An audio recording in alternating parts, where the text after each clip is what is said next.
High, মডিফায়ারের সপ্তম ক্লাসে আপনাদের স্বাগতম। আর সপ্তম ক্লাসে আমি আলোচনা করব হচ্ছে prepositional phrase. So let's hop into the video.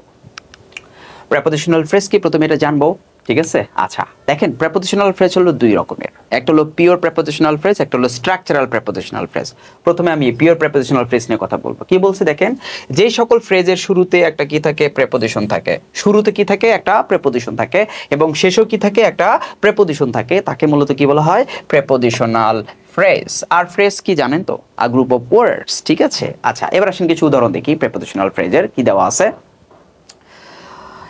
at the top of, at the top of, এটা দেখেন আ গ্রুপ অফ ওয়ার্ডস। যেই ওয়ার্ডস এর শুরুতে একটা কি আছে, প্রেপোজিশন আছে, শেষে কি আছে, একটা প্রেপোজিশন আছে। বাই ডিন্ট অফ, এইটাও হচ্ছে একটা ফ্রেজ। শুরুতে কি আছে, একটা প্রেপোজিশন, শেষে কি আছে, একটা প্রেপোজিশন। প্রত্যেকটা ফ্রেজের দেখেন কি আছে, শুরুতে একটা প্রেপোজিশন, শেষে একটা প্রেপোজিশন। তাই এগুলোর নাম হচ্ছে প্রেপোজিশনাল ফ্রেজ। এরা যেখানেই থাকুক সবসময় নাম দিবেন কি, প্রেপোজিশনাল ফ্রেজ নাম দিবেন আর কি, ঠিক আছে? সো এগুলোকে বলা হয় পিওর প্রেপোজিশনাল ফ্রেজ। কি বলা হয়, পিওর প্রেপোজিশনাল ফ্রেজ। আর এগুলো বসে হচ্ছে দুইটা নাউনের মাঝখানে, অথবা নাউনের মাঝখানে, মানে নাউনের পূর্বে পড়বে আর কি। এগুলো সবসময় কি নাউন বা প্রোনাউনের পূর্বে পড়বে, একটা জিনিস খেয়াল রাখবেন। ওকে, আসেন কিছু উদাহরণ দেখি। তো আপনাদের কিন্তু ইনস্ট্রাকশন দেবে একটাই, ইউজ এ প্রেপোজিশনাল ফ্রেজ। এখন কোনটা ব্যবহার করবেন, পিওর নাকি স্ট্রাকচারাল, এটা আপনাদেরকে দেখে বুঝতে হবে, ঠিক আছে? সো একটা কথা মনে রাখবেন, যেটা হলো আপনার পিওর, সেটা কিন্তু অবশ্যই একটা নাউনের পূর্বে বসবে, ঠিক আছে? আচ্ছা, খেয়াল করুন কি বলছে, the mango tree dash our house. এখানে একটা নাউন দেওয়া আছে, হ্যাঁ, এখানে একটা নাউন দেওয়া আছে। সো ন্যাচারালি আমরা এখানে কি করব, এই জাতীয় কোনো একটা prepositional phrase, pure prepositional phrase ব্যবহার করব। কি বলতে পারি দেখেন তো, দ্য ম্যাঙ্গো ট্রি, আমরা এটা লিখতে পারি কিনা, ইন ফ্রন্ট অফ, মানে কি সামনে। তাহলে the mango tree in front of our house is very gigantic. Okay, পর কি আছে দেখুন, the cat dash the table is sleeping. আমরা এখানে একটা কি দেখেন, একটা নাউন দেওয়া আছে ইন দ্য টেবল, মানে দ্য টেবল। আমরা এটাকে বলতে পারি কিনা, the cat at the middle, MIDDLE, middle of, at the middle of মানে মাঝখানে, কোথায়, টেবিলের মাঝখানে, ইজ স্লিপিং ঘুমাচ্ছে। পরেরটা, the boy is cried his voice, মানে যতটুকু করা যায়, চিৎকার করা যায়। সো আমরা এখানে লিখতে পারি কিনা এরকম, the boy cried at the top of, at the top of মানে সর্বোচ্চ পরিমাণে ভয়েস দিয়ে কি করছে, সে চিৎকার করছে। এই হচ্ছে আপনাদের মোটামুটি পিওর প্রেপোজিশন। আর একটা আছে কি, স্ট্রাকচারাল প্রেপোজিশন। তাহলে চলুন আমরা শুরু করি স্ট্রাকচারাল প্রেপোজিশনাল ফ্রেজ। এটা কি দেখেন, এছাড়াও কিছু প্রেপোজিশনাল ফ্রেজ আছে যা শুরু হয় প্রেপোজিশন দিয়ে কিন্তু শেষ হয় অন্য শব্দ দিয়ে, এবং এরা প্রেপোজিশনাল ফ্রেজ নয়, বরং এরা কাজ করে কিসের, অ্যাডজেক্টিভের কাজ করে, অথবা অ্যাডভার্বিয়াল ফ্রেজের কাজ করে। এখন কখন অ্যাডজেক্টিভের কাজ করবে, নাউনকে মডিফাই করলে হয়ে যায় অ্যাডজেক্টিভ ফ্রেজ, অ্যাডজেক্টিভের কাজ করে। আর ভার্বকে মডিফাই করলে হয়ে যায় কি, আপনার অ্যাডভার্বিয়াল ফ্রেজ হিসেবে কাজ করে। তাহলে কিছু উদাহরণ দেখলে মনে হয় বিষয়টা ক্লিয়ার হয়ে যাবে। দেখেন একটা ফ্রেজ, অন দ্য স্টেজ, এখানে হচ্ছে কি, অন দ্য স্টেজ শুরু হয়েছে কি দিয়ে, অন দিয়ে, শুরু হয়েছে কি দিয়ে, অন দিয়ে। তার মানে এটা একটা স্ট্রাকচারাল প্রেপোজিশনাল ফ্রেজ। এখন দেখবো ফাংশনটা কি, খেয়াল করেন, দ্য বয় ইজ ডান্সিং। যদি বলি ছেলেটি কোথায় নৃত্য করছে, নাচছে, তখন আপনি কিন্তু আনসার পাবেন অন দ্য স্টেজ। এই ভার্বকে আপনি প্রশ্ন করলেন কি দিয়ে, হোয়ার দিয়ে প্রশ্ন করলেন, আর এই অ্যান্সারটা পাইলেন। তাই এটা হয়ে গেল কি, একটা অ্যাডভার্বিয়াল ফ্রেজ। এটা কিন্তু স্ট্রাকচারালি প্রেপোজিশনাল ফ্রেজ, কিন্তু ফাংশন করতেছে কিসের, অ্যাডভার্বের কাজ করতেছে। তারপরে দেখেন, the boy on the stage is dancing well, ভালোভাবে নাচছে।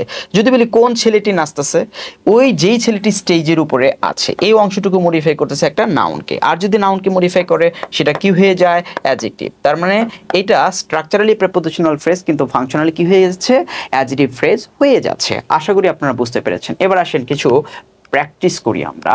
পরীক্ষায় কিভাবে আসবে, পরীক্ষায় আপনাকে বলবে use a prepositional phrase to post modify the noun.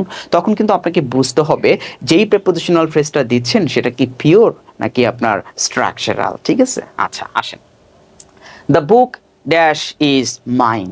দেখেন একটা নাউন দেওয়া আছে, এরপরে কিছু নাই। তার মানে এখানে কিন্তু আপনি যদি পরবর্তী মানে একটা পিওর প্রিপোজিশনাল ফ্রেজ ব্যবহার করতে চান, তাহলে শূন্যস্থানের পরে একটা নাউন থাকতে হবে, কিন্তু এখানে একটা নাউন নাই। সো আপনাকে স্ট্রাকচারালটা ব্যবহার করতে হবে। যেমন দ্য বুক, আপনি বললেন যে one the table, on the table is mine, আপনি এটা বলতে পারেন। The girl dash is not my sister. তাহলে দেখেন এখানে দ্য গার্ল বসে, এখানে ভার্ব আছে, কোনো নাউন নাই, তার মানে এখানেও কিন্তু আপনাকে স্ট্রাকচারাল ব্যবহার করতে হবে। আপনি বললেন the girl in blue sari, blue অথবা ব্লু ড্রেস, আপনি বললেন the girl in blue dress, অর্থাৎ নীল পোশাক পরিহিত মেয়েটি ইজ নট মাই সিস্টার, আমার বোন নয়। The cat dash is sleeping, এখানেও খেয়াল করেন এখানে যেটা দেওয়া আছে এরপরে কিন্তু কোনো নাউন দেওয়া নাই, তার মানে আপনাকে এখানে স্ট্রাকচারাল প্রিপোজিশন ব্যবহার করতে হবে। যেমন দ্য ক্যাট আপনি বলতে পারেন on the mat, the cat on the mat is sleeping, the boy is poor.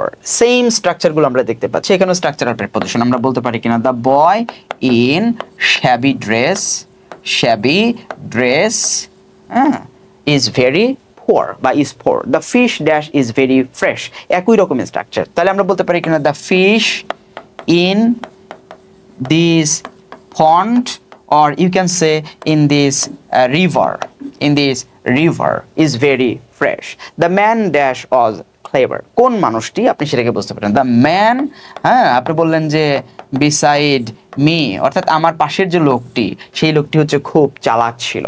The sinners suffer dash, কখন ই করে তারা, দেখেন এখানে কিন্তু আপনি একটা স্ট্রাকচারাল অবশ্যই একটা স্ট্রাকচারাল প্রিপোজিশন ব্যবহার করবেন, কারণ হচ্ছে এরপরে কিন্তু কোনো নাউন নাই, ভার্বের পরে সরাসরি দিছে। তাহলে আপনি বলতে পারেন যে পরিশেষে সিনাররা, পাপীরা হচ্ছে কি সাফার করে, তাহলে লিখতে পারেন দ্য সিনার্স সাফার কখন, in the long run, in the long run. Okay, এরপর কি বলছে, I went to the hospital dash sing my sick uncle, এখানে দেখেন একটা ভার্বের সাথে আইন দিয়ে দিচ্ছে, মানে এখানে একটা আপনার পিওর প্রিপোজিশন ব্যবহার করতে পারেন। একটা উদ্দেশ্য বুঝেছে, উদ্দেশ্য বোঝানোর জন্য আমরা কি ব্যবহার করি দেখেন, উইথ আ ভিউ টু, তাহলে কি হবে দেখেন, I went to the hospital with a view to seeing my sick uncle. Last one, the girl is my sister, কোন গার্লটি দেখেন, আপনি বললেন দ্য গার্ল beside me, মানে আমার পাশে আছে যে মেয়েটি সে হচ্ছে কি আমার সিস্টার। আশা করি আপনারা বুঝতে পেরেছেন। দেখা হবে নেক্সট কোনো ভিডিওতে। টিল দেন আল্লাহ হাফেজ, বাই বাই।